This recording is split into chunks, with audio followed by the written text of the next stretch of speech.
मित्रांनो, तुमच्या घरात रोज स्वयंपाक होतो, पोळ्या होतात, भाजी होते, लोणचं होतं, पण एक गोष्ट अशी आहे जी तुमच्या जेवणाची मित्रांनो चवच बदलून टाकतो आणि ती म्हणजे पापड.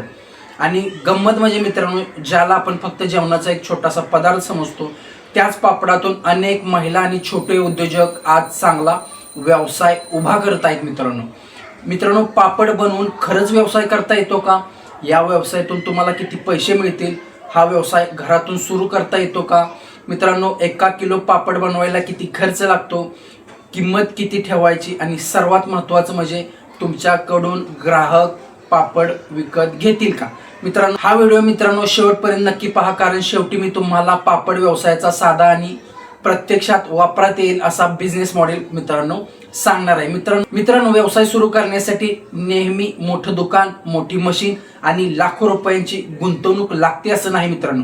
कधी कधी एक छोटी कल्पना, एक चांगली चव आणि ग्राहकांचा विश्वास एवढंच पुरेसं असतं. पापड व्यवसायाची सर्वात मोठी ताकद म्हणजे हा व्यवसाय मित्रांनो घरातूनही सुरू करता येतो. विशेषतः महिलांसाठी, गृह उद्योग सुरू करू इच्छिणाऱ्या व्यक्तींसाठी आणि कमी गुंतवणुकीत व्यवसाय सुरू करण्यासाठी हा एक चांगला पर्याय ठरू शकतो. मित्रांनो, सुरुवातीला मोठ्या प्रमाणावर उत्पादन करण्याची मित्रांनो गरज नाही.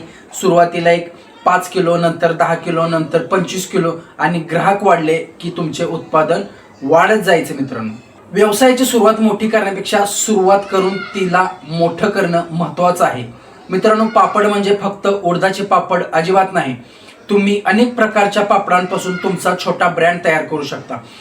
जसे की उडदाचे पापड असतील, मसाला पापड असतील, मिरची पापड असतील, लसूण पापड असतील, मूग पापड असतील, ज्वारी किंवा इतर कडधान्यांपासून किंवा धान्यांपासून बनलेले पापड असतील, तसेच वेगवेगळ्या चवीचे आणि आकारांचे पापड असतील. ते एक महत्त्वाची गोष्ट लक्षात ठेवा मित्रांनो, ग्राहकाला फक्त पापड विकू नका, त्याला वेगळी चव विक्री करा. समजा तुमच्या पापडाची एक खास चव आहे, थोडा वेगळे मसाला आहे, कुरकुरीतपणा चांगला आहे आणि प्रत्येक पॅकेटमध्ये तीच गुणवत्ता आहे, तर ग्राहक म्हणेल पापड कुठून घ्यायचे, तर या दुकानात किंवा यांच्याकडूनच पापड घ्यायचे. इथूनच तुमचा ब्रँड तयार होतो. मित्रांनो, पापड व्यवसायात कच्च्या मालाची गुणवत्ता अत्यंत महत्त्वाची आहे. मित्रांनो, डाळ किंवा पीठ असेल, मसाले असतील, मीठ, मिरची, लसूण किंवा इतर फ्लेवर्स असतील, आणि आवश्यकतेनुसार इतर साहित्य असेल. मित्रांनो, पण फक्त चांगला कच्चा माल पुरेसा नाही, मोजमापात सातत्य असणं देखील तितकंच महत्त्वाचं आहे. मित्रांनो, आज तुम्ही 1 किलो पिठात एक प्रमाण मसाला टाका, उद्या दुसरं प्रमाण, तर मित्रांनो चव बदलणार, आणि चव बदलली की ग्राहकांचा मित्रांनो विश्वास उडतो. म्हणून सुरुवातीला एक स्टँडर्ड रेसिपी तयार करणे मित्रांनो या व्यवसायात. मग किती पीठ वापरायचं, किती मीठ वापरायचं, किती मसाला वापरायचा, किती पाणी, किती वेळ ते पीठ मळायचं, पापड किती पातळ करायचा, हे सगळं मित्रांनो तुम्ही लिहून ठेवलं पाहिजे. कारण तुमचा व्यवसाय तुमच्या हातावर नाही, तर तुमच्या सिस्टीमवर मित्रांनो चालणार आहे. आता सर्वात महत्त्वाचा प्रश्न मित्रांनो म्हणजे पापड व्यवसाय सुरू करण्यासाठी किती पैसे लागतात. मित्रांनो, तुम्ही घरातून किती छोट्या प्रमाणात सुरुवात करता, उत्पादन किती आहे, किंवा कोणती उपकरणे तुम्ही वापरणार आहात, याच्यावर मित्रांनो तुमचा खर्च अवलंबून असणार आहे. सुरुवातीला घरातून उपलब्ध जागा वापरून कच्चा माल, मळण्यासाठीचे आवश्यक भांडी, पापड बनवण्यासाठी लागणारी साधने, वाळवण्यासाठी स्वच्छ जागा, पॅकिंग साहित्य आणि लेबलिंग, इतर गोष्टींनीही छोट्या प्रमाणात सुरुवात करता येते. मित्रांनो, नंतर ऑर्डर वाढल्या की उपकरणे वाढवा आणि उत्पादन क्षमता मित्रांनो वाढवा. सुरुवातीला मशीन घेण्यापेक्षा ग्राहक मिळवा, हा नियम लक्षात ठेवा, कारण मशीन उत्पादन वाढवते, पण ग्राहक मित्रांनो व्यवसाय वाढवत असतो.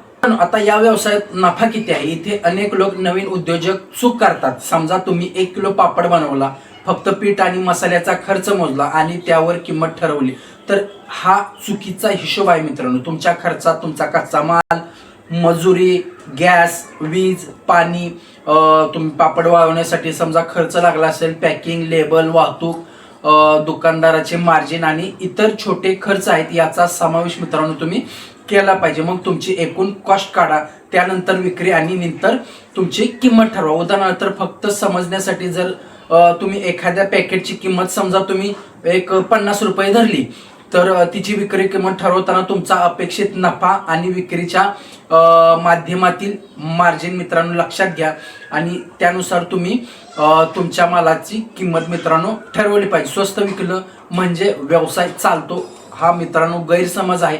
योग्य किंमत, चांगली गुणवत्ता, ग्राहकांचा विश्वास ही खरी बिझनेसची स्ट्रॅटर्जी आहे मित्रांनो एखाद्या पापड पॅकेट बनवण्यासाठी तुम्हाला जर 35 रुपये लागत असतील तर त्या पॅकेटची किंमत तुम्हाला एखाद्या पापड पॅकेट बनवण्यासाठी तुम्हाला जर 35 रुपये लागत असतील तर त्या पॅकेटची किंमत तुम्हाला एक 45 ते 50 रुपये ठेवली पाहिजे. म्हणजे एका पॅकेट मागे तुम्हाला 10, 15, 20 रुपये मिळून जातील मित्रांनो एक प्रयोग करा. तुमच्या समोर 2 पापडांची पॅकेज ठेवा. पहिल्या पॅकेटवर फक्त साधी प्लॅस्टिकची पिशवी लावा.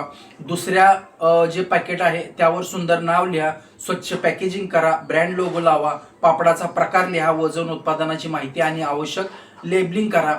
तुम्ही कोणतं पॅकेट विश्वासाने घ्याल मित्रांनो? बहुतेक लोक हे दुसरं पॅकेट घेतील, कारण ग्राहक आधी पॅकेजिंग पाहतो मग उत्पादन वापरतो. म्हणून मित्रांनो सुरुवातीपासून तुमच्या व्यवसायाला एक नाव द्या मित्रांनो. मग त्या आईच्या हातचे पापड असतील, गावरान पापड, गावरान चव, किंवा तुमच्या परिसरात आणि ब्रँडला शोभेल असं वेगळं नाव दिलं पाहिजे मित्रांनो. लक्षात ठेवा, पापड अनेक जण बनवतात पण ब्रँड फार कमी जण बनवतात मित्रांनो. आता सर्वात मोठा प्रश्न मित्रांनो, पापड विकायचे कुठे? सुरुवात आपल्या आसपास पासून करा. शेजारी असतील, नातेवाईक असतील, मित्र, स्थानिक किराणा दुकानवाले असतील, हॉटेल्सवाले, खानावळ, कॅटरर्स आणि महिला बचत गट किंवा सोसायटी असतील, असे स्थानिक ग्राहक आहेत. त्यांना पहिले 50 ग्राहकांना फक्त तुम्ही ग्राहक समजू नका मित्रांनो, त्यांना तुमचं ब्रँड अँबॅसेडर बनवा मित्रांनो. समजा त्यांना तुम्ही पापड दिले, त्यांना जर आवडले तर त्यांना सांगा की तुम्ही इतर लोकांनाही सांगा की आमच्याकडून पापड घ्या म्हणून. आज एक ग्राहक, उद्या त्यांच्यापासून 2 ग्राहक आणि हळूहळू तुमचं नेटवर्क मित्रांनो वाढत जातं. व्यवसाय वाढवण्यासाठी सोशल मीडियाचा मित्रांनो भरपूर वापर केला पाहिजे.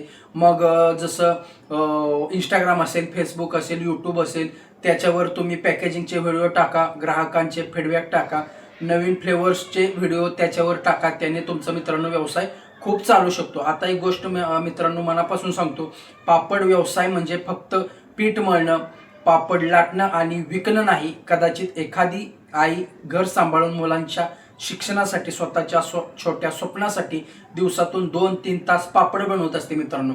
कदाचित एखादी गृहिणी पहिल्यांदा स्वतःच्या नावावर पैसे कमावते, पहिली ऑर्डर मिळते, पहिले पॅकेट मित्रांनो त्यांचं विकलं जातं. पहिल्यांदा ग्राहक फोन करून म्हणतो, ताई पापड खूप छान होते, पुन्हा पाठवा. तो क्षण मित्रांनो छोटा असतो पण त्या व्यक्तीसाठी तो खूप मोठा असतो, कारण त्या एका ऑर्डरमध्ये फक्त पैसे नसतात मित्रांनो, तर त्यात आत्मविश्वास असतो. आणि कदाचित उद्या हीच छोटी सुरुवात एक मोठी घरगुती ब्रँड बनू शकते. सुरुवात घरातून करा, मग 10 ग्राहक, 25 ग्राहक, 50 ग्राहक असे ग्राहक वाढवत जावा मित्रांनो. ग्राहक वाढले की तुमचं उत्पादन वाढवा. मग किराणा दुकानदारांशी संपर्क करा, हॉटेल्स असतील, कॅटरर्स असतील, त्यांना सॅम्पल द्या. वेगवेगळे पॅकेजिंग साईज तयार करा, छोटे पॅकेट, मध्यम पॅकेट, फॅमिली पॅक. नंतर वेगवेगळ्या प्रकारचे मित्रांनो पापड एका कॉम्बो मध्ये तुम्ही विकू शकता.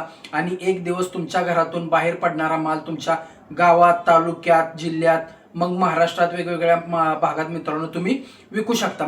व्यवसायाची सुरुवात छोटी असते पण विचार मोठा असला पाहिजे मित्रांनो. आज तुम्ही पापड पाहिला असेल, पण या व्हिडिओमध्ये आपण पापडाच्या पलीकडचा एक व्यवसाय पाहिला. घरातून सुरू करता येणारी संधी, कमी प्रमाणात सुरू करण्याची शक्यता, स्वतःचा ब्रँड तयार करण्याची संधी आणि सर्वात महत्त्वाचं म्हणजे स्वतःच्या मेहनतीवर उभं राहण्याची संधी. पण लक्षात ठेवा मित्रांनो, फक्त व्हिडिओ पाहून व्यवसाय सुरू होत नाही, पहिलं पाऊल टाकावं लागतं. आज एक वही घ्या, तुमच्या पापड व्यवसायाचं नाव लिहा, किती खर्च येईल ते लिहा, पहिली 10 पॅकेज कोणाला विकणार ते लिहा आणि मग कामाला सुरुवात करा. कारण स्वप्न पाहणारे हजारो असतात पण स्वतःला व्यवसायात बदलणारे फार कमी जण असतात मित्रांनो. तुम्हाला हा व्यवसाय सुरू करायचा असेल तर कमेंटमध्ये फक्त पापड व्यवसाय असेल या. आणि आज छोट्या गुंतवणुकीतून मोठा व्यवसाय कसा उभा करायचा यासाठी आपल्या चॅनलला मित्रांनो सबस्क्राईब करा. आणि लक्षात ठेवा, मोठा व्यवसाय सुरू करण्यासाठी मोठी संधी लागत नाही, छोटी संधी ओळखून तिच्यावर मोठी मेहनत घ्यावी लागते मित्रांनो. आणि हा मित्रांनो मराठी माणूस उद्योजक झालाच पाहिजे.